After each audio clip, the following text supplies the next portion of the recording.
জাতীয় সঙ্গীত পরিবর্তন নিয়ে ভাবা হচ্ছে না বলে জানিয়েছেন ধর্ম উপদেষ্টা ডক্টর খালিদ হোসেন। জাতীয় সঙ্গীত পরিবর্তন নিয়ে ভাবা হচ্ছে না জানিয়ে ধর্ম উপদেষ্টা ডক্টর খালিদ হোসেন বলেছেন, বিতর্ক সৃষ্টি করে এমন কিছু অন্তর্বর্তী সরকার করবে না। তিনি আরও বলেন, প্রতিবেশী দেশ হিসাবে আমরা ভারতের সঙ্গে বন্ধুত্বপূর্ণ সম্পর্ক চাই।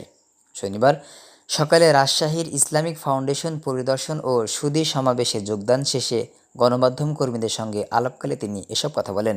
এ সময় ধর্ম উপদেষ্টা বলেন, দুর্গাপূজার নিরাপত্তায় স্থানীয় সাধারণ জনগণের পাশাপাশি মাদ্রাসার ছাত্রদের সম্পৃক্ত করে মন্দির পাহারা দেওয়া হবে, যেন কোনো ধরনের হামলা বা নাশকতা না হয়। তিনি আরও বলেন, পট পরিবর্তনের পর কিছু সনাতন ধর্মাবলম্বীর বাড়িতে যেমন হামলা হয়েছে, তেমনি মুসলমানদের বাড়িতেও হামলা হয়েছে। এটাকে ভিন্নভাবে দেখার কোনো সুযোগ নেই।